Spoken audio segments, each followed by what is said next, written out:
Telah terjadi serangan malware oleh peretas terhadap data PDNS sejak tanggal 20 Juni tahun 2024 lalu. Jenis serangan yang dilakukan hacker tersebut merupakan ransomware yang membahayakan. Pasalnya, data penduduk di laman pemerintahan dan kementerian yang diretas dapat merugikan pemilik hingga negara. Kementerian Komunikasi dan Informatika atau Kominfo dan Badan Siber dan Sandi Negara atau BSSN membenarkan terjadinya kebocoran Pusat Data Nasional Sementara atau PDNS. Mereka mengklaim terjadi serangan siber dalam bentuk ransomware dengan nama Brain Cheaper Ransomware. Ransomware ini adalah pengembangan terbaru dari ransomware Lockbit 3.0, jadi memang ransomware ini dikembangkan terus. Jadi ini adalah yang terbaru yang telah kita lihat dari sampel yang sudah dilakukan sementara oleh forensik dari BSSN. Ransomware pertama kali muncul pada awal tahun 1990 dan dikenal sebagai Edge Trojan atau PC Cyborg. Ransomware awal ini mengunci akses ke sistem dengan mengenkripsi file dan meminta tebusan dalam bentuk cek yang harus dikirim ke kotak surat tertentu. Namun, ransomware modern yang menggunakan cryptocurrency sebagai metode pembayaran pertama kali muncul pada tahun 2005 dengan munculnya varian ransomware bernama GPCode.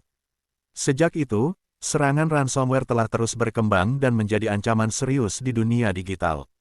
Adapun secara umum jenis-jenis ransomware dapat dibedakan menjadi berikut. 1. Encrypting ransomware. Jenis ini merupakan bentuk yang paling umum dari ransomware. Ransomware ini menggunakan algoritma enkripsi yang kuat untuk mengenkripsi file pengguna sehingga tidak dapat diakses tanpa kunci dekripsi yang benar. Contoh terkenal dari encrypting ransomware adalah WannaCry dan CryptoLocker. 2. Locker ransomware. Berbeda dengan encrypting ransomware, Locker ransomware tidak mengenkripsi file, tetapi memblokir akses ke sistem secara keseluruhan. Biasanya, Locker ransomware akan menampilkan pesan yang menghalangi pengguna untuk mengakses komputer mereka. Ransomware jenis ini seringkali menyamar sebagai pemberitahuan palsu dari pihak berwenang, seperti kepolisian atau badan keamanan. 3. MBR ransomware. Ransomware yang menyerang master boot record komputer atau perangkat. MBR berperan dalam proses booting sistem operasi, dan ransomware jenis ini akan menggantikan MBR dengan kode yang memblokir akses ke sistem. Hal ini menyebabkan perangkat menjadi tidak dapat digunakan hingga tebusan dibayar atau MBR dikembalikan. 4. Mobile ransomware. Ransomware yang dirancang khusus untuk menyerang perangkat mobile, seperti smartphone atau tablet. Mobile ransomware dapat mengenkripsi data pada perangkat atau memblokir akses ke aplikasi dan fungsi penting. 5. Scareware. Ransomware yang menggunakan taktik penipuan dengan menampilkan pesan ancaman palsu kepada pengguna. Pesan ini berisi peringatan palsu tentang pelanggaran hukum atau kegiatan ilegal yang diduga dilakukan oleh pengguna. Tujuannya adalah untuk menakut-nakuti pengguna agar membayar tebusan.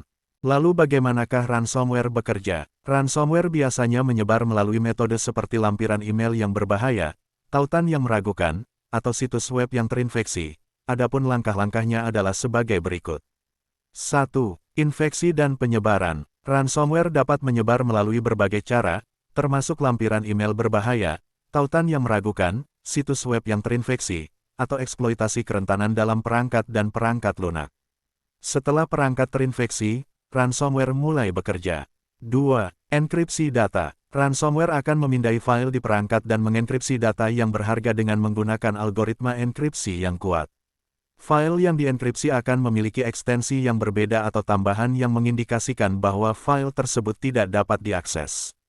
3. Tampilan pesan tebusan. Setelah berhasil mengenkripsi data, ransomware akan menampilkan pesan tebusan kepada pengguna.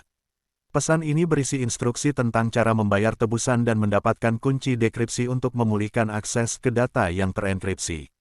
Biasanya, pesan tebusan ini menampilkan batas waktu dan ancaman untuk menghapus data jika tebusan tidak dibayar. 4. Pembayaran tebusan. Penyerang meminta pembayaran tebusan dalam bentuk mata uang digital seperti Bitcoin atau Ethereum. Metode pembayaran yang digunakan memungkinkan para penyerang untuk menjaga anonimitas mereka, membuat pelacakan dan pelacakan aktivitas mereka sulit dilakukan.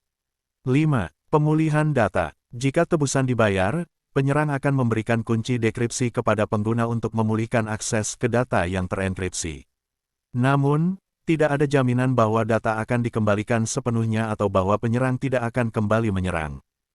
Ransomware merupakan ancaman serius dalam dunia teknologi informasi. Namun, dengan pengetahuan dan tindakan pencegahan yang tepat, kita dapat melindungi diri kita sendiri dan perangkat kita dari serangan ini.